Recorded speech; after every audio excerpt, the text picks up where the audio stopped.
That's it, and that's a good question too. You know, that is just lovely. That's so funny. I don't know why they do that. I don't know. It's silly. That's what I'm told. I don't know if this is true or not because, you know, he says a lot of things. My father, Fred Hyde. So, if you could be anyone in history, who do you think you would be? Ooh, that's a good question. Yeah. So, I mean, I haven't really thought about it, but I don't know. I think maybe Amelia Earhart. For me, you know, she was the first woman pilot. Yeah. I really love to, you know, feel the wind underneath my wings if I could. Yeah. I mean, I've never flown a plane, but I think that would be amazing. Yeah, that sounds incredible. I mean, you know, a woman and Pilot. yeah, wow. That's very cool. What's a better way of getting to know somebody? I got it. I know who I would be. Oh, ooh.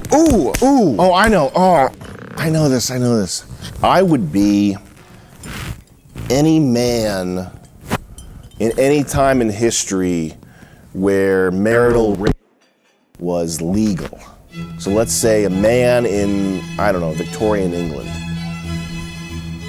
I disapprove. I'm not saying I would do that now.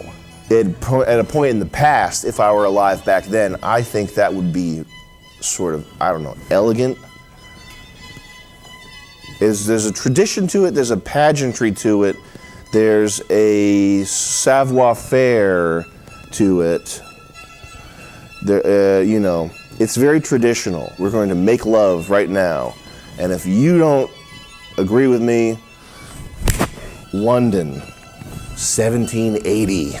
There's horse carriages, the clop, clop, clop, clop, clop of you know, horse hooves, you know, on the cobblestone. Okay, you've got, hello, mister, there's a present for you. It's a paper, it's been a murder in the paper. Jack the Ripper strikes again. It's like every little girl's fantasy. It's like a movie, cinema experience, you know. I'm not saying I would do that now. I'm saying that if I were living in a more elegant, civilized, refined time, then it would be something that I would enjoy partaking of. It's something that I would enjoy very much. I'm not saying I would want to do it now. I'm saying I would enjoy it so much so that it would make it worth it to me to go live in that time. You see what I'm saying? It was just a part of day-to-day life. This was not considered some sort of illegal, heinous, evil act like it is today. I consider myself to be a feminist. The paper boy. Hello, sir, would you like one of the Royal Times? There's been a murder on the Thames, whatever the rivers. Are the logs on the fire again? They're not? Well, then, I'm going to use the pandy bat on you and smack you about. Time to bring out the pandy bat and give you a pasting. A smacking. That's what you get on your bottom. You've been a bad wife. You're being a bad wife. But my point is, I would have a room full of butlers and I could just open it up and start shooting a gun. I would have that. I would have a room full of butlers, right? Just like a big dinner room. I would open the door and I could just shoot my musket into this room and be full of butlers. And they wouldn't be able to do anything about it because that's what they're getting paid to do. I always thought about France, and I always thought about France during the Nazi occupation. I really don't like Adolf Hitler. Yeah, me neither. And I disapprove of what he did. I would love to be in probably Nazi-occupied Paris, France. Again, hear me out on this one. Because I think I would have made a very good soldier, probably. I would imagine. I think I would have. I often think I did good in high school sports. I think I would have been one of Hitler's top soldiers. Yeah, my ancestors were in Auschwitz. Well, see, I probably would have protected them somehow. I probably would have went back and protected them. I would go so far as to say that your ancestors in Auschwitz probably don't even disapprove of Hitler and what he did as much as I did. My point is that I would have been probably some sort of elite shock troop, probably some sort of special forces, Hitler special forces, right?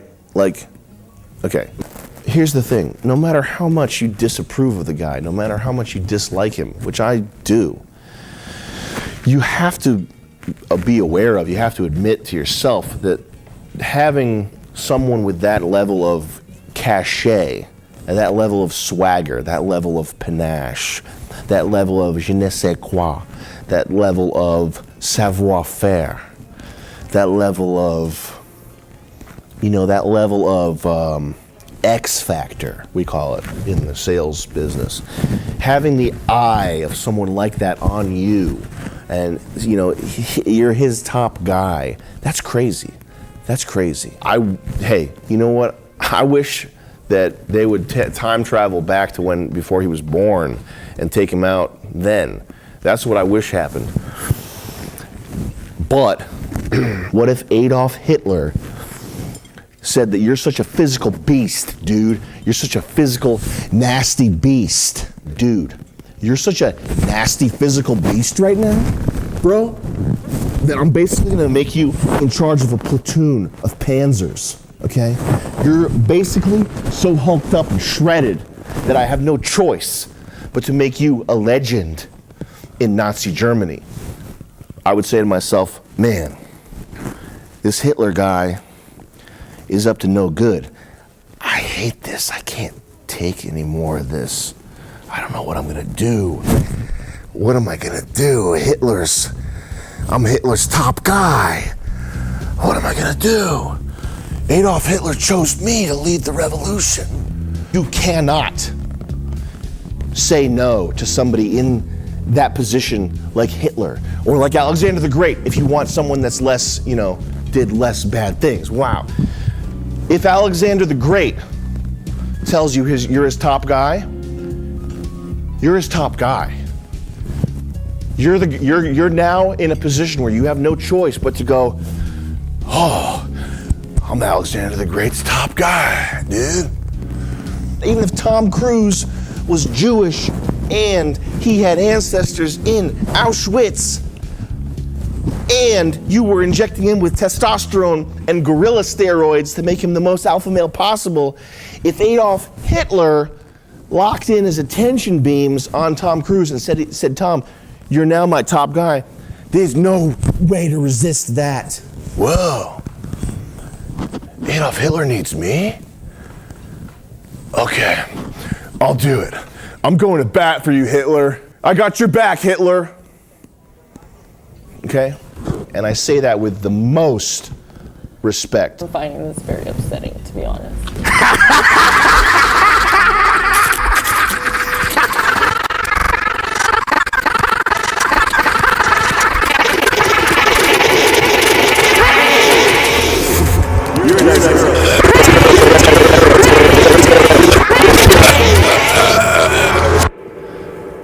Live a la vida loca, baby! And that was the last thing he said. My father, Fred Hyde. And I was glad that I knew that we had done the right thing by pulling the plug. I'm sorry for your loss. Oh, nobody really liked them all that much. It wasn't that big of a deal. Okay, what race, if you had to exterminate one race of people, who'd you pick? None. Look, just here, take this example. Have you ever seen or talked to a Cape Verdean? Okay, a Cape Verdean's head is about this size in circumference. Like, no bullshit. Like, this is the head size of a Cape Verdean, okay? And the head shape is conical. It's like cone heads.